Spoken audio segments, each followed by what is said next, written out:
Hello दोस्तों, बैलिज्म academy YouTube channel में आपका फिर से बहुत बहुत स्वागत है। दोस्तों, आज के इस वीडियो में हम जीके के मोस्ट इंपॉर्टेंट क्वेश्चंस को सॉल्व करने वाले हैं। ये क्वेश्चंस वो क्वेश्चंस हैं जो कि बार बार एग्जाम्स में पूछे जाते हैं या फिर जिनके आने की बहुत ज़्यादा संभावना है। तो अगर आप super TET, UP TET, UP PET, लेखपाल, एसएससी, रेलवे या फिर किसी भी कॉम्पिटेटिव एग्जाम की तैयारी कर रहे हैं तो ये क्वेश्चंस आपके एग्जाम के लिए अति महत्वपूर्ण है। वीडियो के लास्ट में इन्हीं क्वेश्चंस में से मैं आपसे दो क्वेश्चन पूछूंगा, उनका आंसर आपको बिल्कुल ईमानदारी से कमेंट बॉक्स में करना है। तो बिना देरी करते हुए चलिए शुरू करते हैं सबसे पहले क्वेश्चन से। सबसे पहला क्वेश्चन है, गिरनार पहाड़ियां कहाँ स्थित है? ऑप्शन आपके सामने Gujarat, option B Bihar, option C Karnataka या फिर ऑप्शन डी राजस्थान। इसका सही आंसर हो जाएगा ऑप्शन ए गुजरात। दोस्तों याद रखिए कि जो गिरनार की पहाड़ियां हैं ये गुजरात में हैं। अगर आपसे पूछा जाता है कि गिर नेशनल पार्क कहां पर है तो ये भी गुजरात में है, और गिर राष्ट्रीय उद्यान यानी कि गिर नेशनल पार्क जो है ये एशियाई शेर के लिए विख्यात है। अगला क्वेश्चन, केटू के बाद भारत में निम्नलिखित में से कौन सी द्वितीय सर्वोच्च पर्वत शिखर है? ऑप्शन आपके सामने Kamet, option B Nanda Devi, option C Kanchenjunga या फिर ऑप्शन डी शुडुथिम्पा। इसका सही आंसर हो जाएगा ऑप्शन सी कंचनजंगा। दोस्तों आप सभी को पता है कि भारत की सबसे ऊंची चोटी जो है वो केटू है, लेकिन अगर आपसे पूछते हैं कि भारत की दूसरी सबसे ऊंची चोटी कौन सी है तो याद रखिएगा कंचनजंगा है। अगला क्वेश्चन, मर्रे डार्लिंग नदी कहाँ बहती है? ऑप्शन आपके सामने France, option B Germany, option C Austria या फिर ऑप्शन डी ऑस्ट्रेलिया। इसका सही आंसर हो जाएगा ऑप्शन डी ऑस्ट्रेलिया। दोस्तों याद रखिएगा कि विश्व की सबसे लंबी नदी जो है वो नील नदी है, और विश्व की सबसे बड़ी नदी जो है वो अमेजन नदी है। इसी तरीके से अगर आपसे बात करें कि भारत की सबसे लंबी नदी कौन सी है तो गंगा नदी है।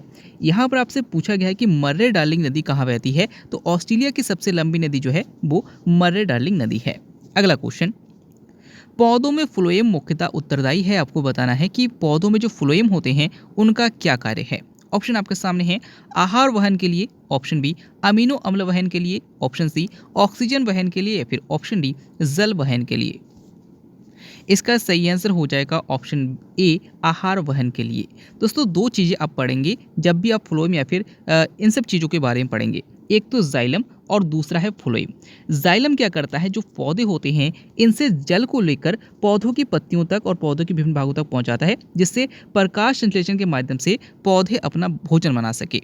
और जब पौधे अपना भोजन बना लेते हैं तो फ्लोएम का जो कार्य होता है वो इस पौधे से भोजन को लेकर, इन पत्तियों से भोजन को लेकर पौधों के विभिन्न भागों तक पहुंचाने का होता है। यहाँ पर आपसे पूछा गया है कि पौधों में फ्लोएम का मुख्यतः क्या कार्य होता है, तो आहार वहन के लिए होता है, यानी कि ऑप्शन ए जो है हमारा बिल्कुल सही है। अगला क्वेश्चन, अधिकेंद्र यानी कि एपिसेंटर भूकंप का एक बिंदु है जो संबंधित है। आपको बताना है कि एपिसेंटर से आप क्या समझते हैं। ऑप्शन आपके सामने है पृथ्वी के अंदर भूकंप के उद्गम स्थान से, ऑप्शन बी भूकंप उद्गम केंद्र के ऊपर भूपृष्ठीय बिंदु से, ऑप्शन सी वह स्थान जहां भूकंप का अनुभव किया जाता है, या फिर ऑप्शन डी भूपृष्ठ का वह बिंदु जहां पहला झटका अनुभव किया जाता है। इसका सही आंसर हो जाएगा ऑप्शन बी भूकंप उद्गम केंद्र के ऊपर भूपृष्ठीय बिंदु से। दोस्तों जो पृथ्वी होती है, पृथ्वी के अंदर जो उथल पुथल होता है, पृथ्वी के अंदर जो लावा होता है या फिर जो भी मटेरियल होता है उनमें जो उथल पुथल होता है तो भूकंप की घटना होती है। इसमें अगर बात करें कि जहाँ पर भूकंप आता है, यानी कि जहाँ पर इन सब चीज़ों का उथल पुथल होता है पृथ्वी के अंदर, उसे हम मूल बिंदु यानी कि फोकस कहते हैं। और जहाँ पर इसका प्रभाव सबसे ऊपर यानी कि पृथ्वी के भूतल पर जहाँ पर भी इसका प्रभाव सबसे पहले हमें दिखता है उसे हम एपिसेंटर कहते हैं। तो आपसे पूछा गया है कि अधिकेंद्र से आप क्या समझते हैं, तो भूकंप उद्गम केंद्र के ऊपर यानी कि इस उथल पुथल की जगह से ऊपर वह स्थान जहाँ भूपृष्ठीय बिंदु है, यानी कि जहाँ हमें इसका अनुभव होता है। अगला क्वेश्चन, जायद मौसम में उगाई जाने वाली फसल कौन सी है? ऑप्शन आपके सामने तरबूज, option B soybean, option C मक्का या फिर ऑप्शन डी पटसन। इसका सही आंसर हो जाएगा ऑप्शन ए तरबूज। दोस्तों जो जायद की फसलें होती हैं वो अधिकता देखा जाए तो खरीफ और रबी की जो फसल होती है उनके बीच में जो समय होता है उसमें बोई जाती है। तो ऑप्शन ए हमारा बिल्कुल सही है, जो तरबूज है ये एक जायद फसल है। अगला क्वेश्चन, 2011 की जनगणना के अनुसार भारत का दूसरा सर्वाधिक आबादी वाला राज्य कौन सा है? ऑप्शन आपके सामने Maharashtra, option B Bihar, option C Paschim Bangal या फिर ऑप्शन डी राजस्थान। इसका सही आंसर हो जाएगा ऑप्शन ए महाराष्ट्र। दोस्तों याद रखिएगा कि 2011 की जनगणना के अनुसार भारत का सर्वाधिक आबादी वाला जो राज्य है वो उत्तर प्रदेश है, दूसरे नंबर पर महाराष्ट्र है और तीसरे नंबर की बात करें तो बिहार है। यानी कि कोई भी आपसे क्वेश्चन पूछा जा सकता है, याद रखिएगा। अगला क्वेश्चन, पानी का घनत्व किस ताप पर अधिकतम होता है? ऑप्शन आपके सामने है 0 डिग्री सेंटीग्रेड पर, ऑप्शन बी 4 डिग्री सेंटीग्रेड पर, ऑप्शन सी -4 डिग्री सेंटीग्रेड पर या फिर ऑप्शन डी 100 डिग्री सेंटीग्रेड पर। इसका सही आंसर हो जाएगा ऑप्शन बी 4 डिग्री सेंटीग्रेड पर। दोस्तों यहाँ पर आपसे दो क्वेश्चन पूछा जा सकता है। पहला क्वेश्चन तो यही हो गया कि पानी का अधिकतम घनत्व किस ताप पर होता है, तो याद रखिएगा 4 डिग्री सेंटीग्रेड पर होता है। या फिर इस क्वेश्चन को अगर आपसे घुमाकर पूछा जाए कि पानी का अधिकतम आयतन यानी कि न्यूनतम आयतन जो होता है वो किस डिग्री सेल्सियस पर होता है, तो याद रखिएगा ये जो 4 डिग्री सेल्सियस है इस पर पानी का जो आयतन होता है वो सबसे कम होता है और जो घनत्व होता है वो अधिकतम होता है। नेक्स्ट क्वेश्चन है, राष्ट्रीय झंडे की अभिकल्पना को भारत की संविधान सभा में ग्रहण कब किया गया था? ऑप्शन आपके सामने है जुलाई 1948 में, ऑप्शन बी जुलाई 1950 में, ऑप्शन सी जुलाई 1947 में या फिर ऑप्शन डी अगस्त 1947 में। इसका सही आंसर हो जाएगा ऑप्शन सी जुलाई 1947 में। दोस्तों याद रखिएगा कि भारतीय ध्वज यानी कि जो राष्ट्रीय ध्वज तिरंगा है इसको 22 जुलाई 1947 को अपनाया गया था। यही क्वेश्चन आपसे पूछा गया है, ऑप्शन सी हमारा बिल्कुल सही हो जाएगा। अगला क्वेश्चन, भारतीय संविधान को किसने बनाया है? ऑप्शन आपके सामने है संविधान सभा ने, ऑप्शन बी ब्रिटिश संसद ने, ऑप्शन सी भारतीय संसद ने या फिर ऑप्शन डी गवर्नर जनरल ने। इसका सही आंसर हो जाएगा ऑप्शन ए संविधान सभा में। दोस्तों आप सभी को पता है कि 24 मार्च 1946 को संविधान सभा का गठन किया गया था, कैबिनेट मिशन का गठन किया गया था और इस कैबिनेट मिशन का जो गठन करने का उद्देश्य था वो संविधान सभा का गठन करना था। यानी कि कैबिनेट मिशन जो था इसका उद्देश्य था संविधान सभा का गठन करना और इस संविधान सभा का जो उद्देश्य था वो भारतीय संविधान को निर्मित करना था। यानी कि यहाँ पर सीधी सीधी बात की जाए तो ऑप्शन ए जो है हमारा बिल्कुल सही हो जाएगा। अगला क्वेश्चन, पीएच क्या दर्शाता है? ऑप्शन आपके सामने है नेगेटिव से फोटो बनाने में काम में लाए जाने वाले रसायन में, ऑप्शन बी किसी घोल में अम्लीय या क्षारीय होने का मूल्यांक, ऑप्शन सी भूकंप की तीव्रता का मूल्यांक या फिर ऑप्शन डी दूध की शुद्धता का मूल्यांक। इसका सही आंसर हो जाएगा ऑप्शन बी किसी घोल में अम्लीय या क्षारीय होने का मूल्यांक। दोस्तों जो पीएच मान होता है इसके आधार पर हमें किसी भी पदार्थ का अम्लीय या क्षारीय होने का मूल्यांक पता चलता है, यानी कि उसकी अम्लीयता या फिर क्षारीयता का पता चलता है। अगर किसी भी पदार्थ का पीएच मान 7 है इसका मतलब ये है कि ये उदासीन है। अगर किसी पदार्थ का पीएच मान 7 से अधिक है इसका मतलब ये है कि वह क्षारीय है और अगर किसी पदार्थ का पीएच मान 7 से कम है इसका मतलब ये है कि वह अम्लीय है। तो ये क्वेश्चन भी आपसे पूछा जा सकता है। नेक्स्ट क्वेश्चन है, पृथ्वी के किस भाग में निकिल और लोहे की प्रधानता होती है? ऑप्शन आपके सामने सियाल, ऑप्शन बी सीमा, ऑप्शन सी निफे या फिर ऑप्शन डी किसी में नहीं। इसका सही आंसर हो जाएगा ऑप्शन सी निफे। दोस्तों जो पृथ्वी है, पृथ्वी के सबसे ऊपरी पार्ट को हम सियाल कहते हैं, उसके अंदर का जो पार्ट है उसको हम सीमा कहते हैं और सबसे बीच वाले भाग को हम निफे कहते हैं। निफे का मतलब यह है कि निकिल और फेरस का मतलब होता है लोहा। यहाँ पर आपसे पूछा गया कि पृथ्वी के किस भाग में निकिल और लोहे की प्रधानता होती है, तो ऑप्शन सी हमारा बिल्कुल सही हो जाएगा। तो दोस्तों कल मुझे 2 कमेंट बहुत अच्छे लगे जिनको मैं आपको दिखाना चाहूँगा। एक तो रश्मि साक्या जी का है कि सर आपसे रिक्वेस्ट है कि स्क्रीन का बैकग्राउंड ब्लैक रखा करें जिससे आंखों को दिक्कत नहीं होती है। तो आज के वीडियो का बैकग्राउंड आप देख रही होंगी ब्लैक है। दूसरा कमेंट है अजय गेमिंग जी का कि लव यू ब्रो।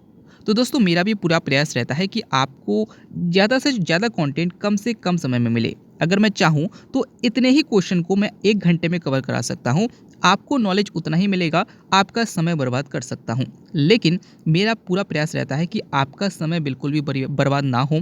आपका एक एक मिनट, एक एक सेकंड बहुमूल्य है, इसलिए मेरा पूरा प्रयास रहता है कि आपको ज़्यादा से ज़्यादा कंटेंट कम से कम समय में उपलब्ध कराया जाए। चलिए अगले क्वेश्चन की ओर बढ़ते हैं। अगला क्वेश्चन क्या कहता है? अगला क्वेश्चन, निम्नलिखित में से किस परत को बेरिस्फीयर कहा जाता है? ऑप्शन आपके सामने है वायुमंडल की सबसे ऊपरी परत, ऑप्शन बी पृथ्वी की सबसे ऊपरी परत, ऑप्शन सी पृथ्वी की सबसे आंतरिक परत या फिर ऑप्शन डी पृथ्वी की मध्यवर्ती परत। इसका सही आंसर हो जाएगा ऑप्शन सी, पृथ्वी की सबसे आंतरिक परत। दोस्तों अगर आपने पृथ्वी की आंतरिक संरचना को पढ़ा होगा तो याद रखिएगा कि पृथ्वी के सबसे ऊपरी भाग को हम कहते हैं लिथोस्फीयर, उसके अंदर वाले पार्ट को हम क्या कहते हैं, तो उसके अंदर वाले भाग को कहते हैं पायरोस्फीयर, और सबसे बीच वाला जो भाग होता है उसको हम बेरिस्फीयर कहते हैं। यानी कि ऑप्शन सी हमारा सही हो जाएगा, पृथ्वी की सबसे आंतरिक परत को हम क्या कहते हैं, तो बेरिस्फीयर कहते हैं। अगला क्वेश्चन, अंतरराष्ट्रीय तिथि रेखा किसे कहा जाता है? ऑप्शन आपके सामने है 0 डिग्री अक्षांश, ऑप्शन बी 0 डिग्री देशांतर, ऑप्शन सी 66.5 डिग्री अक्षांश, या फिर ऑप्शन डी 180 डिग्री देशांतर। इसका सही आंसर हो जाएगा ऑप्शन डी 180 डिग्री देशांतर। दोस्तों याद रखिएगा कि अंतर्राष्ट्रीय तिथि रेखा 180 डिग्री देशांतर रेखा को कहा जाता है और अंतर्राष्ट्रीय समय रेखा 0 डिग्री देशांतर रेखा को कहा जाता है। यानी कि ऑप्शन डी जो है हमारा यहाँ पर बिल्कुल सही है, अंतर्राष्ट्रीय तिथि रेखा 180 डिग्री देशांतर रेखा को कहा जाता है। अगला क्वेश्चन, अंतरराष्ट्रीय तिथि रेखा का निर्धारण किस वर्ष किया गया? ऑप्शन आपके सामने है 1662 ईस्वी, ऑप्शन बी 1745 ईस्वी, ऑप्शन सी 1884 ईस्वी, या फिर ऑप्शन डी 1947 ईस्वी। इसका सही आंसर हो जाएगा ऑप्शन सी 1884 ईस्वी। तो याद रखिएगा कि 1884 ईस्वी में अंतर्राष्ट्रीय तिथि रेखा का निर्धारण किया गया था, और इससे पहले वाले क्वेश्चन में ही मैंने आपको बताया था कि 180 डिग्री देशांतर रेखा को हम अंतर्राष्ट्रीय तिथि रेखा कहते हैं। अगला क्वेश्चन, दिल्ली के लाल किले का निर्माण किसने करवाया था? ऑप्शन आपके सामने Akbar, option B Noorjahan, option C Jahangir, या फिर ऑप्शन डी शाहजहां। इसका सही आंसर हो जाएगा ऑप्शन डी शाहजहां। तो याद रखिएगा कि दिल्ली के लाल किले का जो निर्माण कराया था वो शाहजहां ने करवाया था। अगर आपसे पूछते हैं कि दिल्ली के जामा मस्जिद का निर्माण किसने करवाया था, तो वो भी शाहजहां ने ही करवाया था। अगला क्वेश्चन, मुमताज महल का असली नाम क्या था? ऑप्शन आपके सामने है अर्जुमंद बानो बेगम, ऑप्शन बी लाडली बेगम, ऑप्शन सी मेहरुन निशा, या फिर ऑप्शन डी रोशन आरा। इसका सही आंसर हो जाएगा ऑप्शन ए अर्जुमंद बानो। तो याद रखिएगा कि जो मुमताज महल है ये शाहजहां की पत्नी थी और इनका जो असली नाम था वो अर्जुमंद बानो बेगम था। अगर आपसे पूछा जाता है कि जो नूरजहां है जो कि जहांगीर की पत्नी थी, नूरजहां का असली नाम क्या था, तो याद रखिएगा कि नूरजहां का जो असली नाम था वो मेहरुन्निसा था। तो ये भी क्वेश्चन आपसे पूछा जा सकता है, याद रखिएगा। अगला क्वेश्चन, कौन से पर्वत हिमालय श्रृंखला का अंग नहीं है? ऑप्शन आपके सामने Aravalli, option B Kunlun, option C Karakoram, या फिर ऑप्शन डी हिंदू कुश। इसका सही आंसर हो जाएगा ऑप्शन ए अरावली। तो याद रखिए कि जो अरावली पर्वत है ये विश्व का सबसे प्राचीन पर्वत है, और याद रखिए कि ये हिमालय श्रृंखला का अंग नहीं है। अगला क्वेश्चन, सदाबहार किस्म के वन कहाँ पाए जाते हैं? ऑप्शन आपके सामने है भूमध्य सागरीय क्षेत्र में, ऑप्शन बी भूमध्य रेखीय क्षेत्र में, ऑप्शन सी मरु क्षेत्र में, या फिर ऑप्शन डी मानसून जलवायु क्षेत्र में। इसका सही आंसर हो जाएगा ऑप्शन बी भूमध्य रेखीय क्षेत्र में। तो याद रखिए कि जो पृथ्वी है, पृथ्वी के सबसे बीच में आप सभी को पता है कि भूमध्य रेखा है, और भूमध्य रेखा जो होती है यहाँ पर बहुत ज़्यादा गर्मी होती है, बहुत ज़्यादा वर्षा होती है, और जहाँ पर भी बहुत ज़्यादा वर्षा होती है, बहुत ज़्यादा तापमान होता है, तो वहीं पर सबसे ज़्यादा सदाबहार वन भी पाए जाते हैं। तो यहाँ पे याद रखिएगा कि ऑप्शन बी हमारा बिल्कुल सही है, भूमध्य रेखीय क्षेत्र में सदाबहार किस्म के जो वन हैं वो पाए जाते हैं। अगला क्वेश्चन, वंडर एलिमेंट किसे कहा जाता है? ऑप्शन आपके सामने सोना, option B hydrogen, option C titanium, या फिर ऑप्शन डी प्लेटिनम। इसका सही आंसर हो जाएगा ऑप्शन सी टाइटेनियम। दोस्तों याद रखिएगा कि वंडर एलिमेंट टाइटेनियम को कहा जाता है। अगर आपसे पूछा जाता है कि भविष्य का ईंधन किसे कहा जाता है, तो हाइड्रोजन को कहा जाता है। अगर आपसे पूछा जाता है कि श्वेत स्वर्ण किसे कहा जाता है, तो प्लेटिनम को कहा जाता है। अगला क्वेश्चन, टमाटर इनमें से क्या है? ऑप्शन आपके सामने फल, ऑप्शन बी सब्जी, ऑप्शन सी जड़, या फिर ऑप्शन डी इनमें से कोई नहीं। इसका सही आंसर हो जाएगा ऑप्शन ए फल। दोस्तों याद रखिए कि साइंस के लैंग्वेज में अगर हम बात करें तो टमाटर को फल के अंतर्गत रखा गया है। अगला क्वेश्चन, किसके शासनकाल को भारतीय स्थापत्य का स्वर्ण काल कहा जाता है? ऑप्शन आपके सामने Shahjahan, option B Akbar, option C Salim, या फिर ऑप्शन डी औरंगजेब। इसका सही आंसर हो जाएगा ऑप्शन ए शाहजहां। दोस्तों यहाँ पर आपसे पूछा गया है कि किसके शासनकाल को भारतीय स्थापत्य का स्वर्ण काल कहा जाता है। यहाँ पर स्वर्ण काल से संबंधित 3 क्वेश्चन आपसे पूछे जा सकते हैं, तीनों के बारे में डिस्कस मैं आपसे करना चाहूँगा। सबसे पहले तो यही क्वेश्चन हो गया कि भारतीय स्थापत्य का स्वर्ण काल किसे कहा जाता है, तो शाहजहां के शासनकाल को कहा जाता है।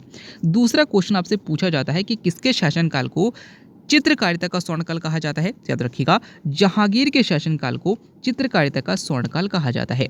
और अगर आपसे पूछा जाता है कि भारतीय इतिहास का स्वर्णकाल किसके शासनकाल को कहा जाता है, तो याद रखिएगा चंद्रगुप्त द्वितीय, जिन्हें हम चंद्रगुप्त विक्रमादित्य के नाम से भी जानते हैं, उनके शासनकाल को भारतीय इतिहास का स्वर्णकाल कहा जाता है। तीनों क्वेश्चन इंपॉर्टेंट है, बार बार पूछा जाता है। यहाँ पर अगर आप बात की जाए तो सलीम किसका नाम था, तो याद रखिएगा जो सलीम है ये जहांगीर का नाम था। और अगर आपसे पूछते हैं कि शाहजहां का दूसरा नाम क्या था, तो याद रखिएगा खुर्रम था। अगला क्वेश्चन, एलसीडी का पूरा नाम क्या होता है? ऑप्शन आपके सामने है led crystal device, option B light central display, option C liquid central display, option D liquid crystal display. इसका सही आंसर हो जाएगा option D liquid crystal display. तो याद रखिएगा कि जो एलसीडी है इसका पूरा फुल फॉर्म जो होता है वो लिक्विड क्रिस्टल डिस्प्ले होता है। अगला क्वेश्चन, निम्न में से कौन कंप्यूटर आंकड़ों की त्रुटियां प्रदर्शित करता है? ऑप्शन आपके सामने chip, option B white, option C bug या फिर ऑप्शन डी बिट। इसका सही आंसर हो जाएगा ऑप्शन सी बग। दोस्तों याद रखिए कि कंप्यूटर के आंकड़ों में जो त्रुटियां होती है, यानी कि जो कंप्यूटर में जो गलतियां होती है उसको बग कहते हैं। और कंप्यूटर की आंकड़ों में गलतियों को ढूंढने को क्या कहते हैं, तो याद रखिएगा कि उसको डीबगिंग कहते हैं। तो ये क्वेश्चन भी आपसे पूछा जाता है कि डीबगिंग किसे कहा जाता है। अगला क्वेश्चन, अर्जुन पुरस्कार की शुरुआत किस वर्ष हुई? ऑप्शन आपके सामने है 1951 में, ऑप्शन बी 1957 में, ऑप्शन सी 1961 में या फिर ऑप्शन डी 1964 में। इसका सही आंसर हो जाएगा ऑप्शन सी 1961 में। दोस्तों जो खेलों के क्षेत्र में बहुत ज़्यादा अच्छा प्रदर्शन करते हैं उन्हीं के सम्मान में अर्जुन पुरस्कार प्रदान किया जाता है और इसकी शुरुआत 1961 में की गई थी। अगला क्वेश्चन, निम्न में से कौन सा एक भारत का प्रवाल द्वीप समूह है? ऑप्शन आपके सामने है Andaman, option B Nicobar, option C Minicoy या फिर ऑप्शन डी लक्षद्वीप। इसका सही आंसर हो जाएगा ऑप्शन डी लक्षद्वीप। तो याद रखिएगा जो लक्षद्वीप जो है ये प्रवाल भित्ति से निर्मित एक द्वीप समूह है। अगर आपसे पूछा जाता है कि लक्षद्वीप में टोटल कितने द्वीप है, तो याद रखिएगा 36 द्वीप है। तो दोस्तों अब मैं आपसे 2 क्वेश्चन पूछूंगा, उनका आंसर आपको कमेंट बॉक्स में बिल्कुल ईमानदारी से करना है। सबसे पहला क्वेश्चन है नूरजहां का असली नाम क्या था, और दूसरा क्वेश्चन है मुमताज महल का असली नाम क्या था। आज का वीडियो आपको कैसा लगा कमेंट बॉक्स में जरूर बताइएगा। वीडियो अच्छा लगा हो तो वीडियो को लाइक कीजिएगा, चैनल को सब्सक्राइब कीजिएगा, अपने दोस्तों को शेयर कीजिएगा। मिलते हैं अगले वीडियो में, तब तक के लिए देखते रहिए, सीखते रहिए।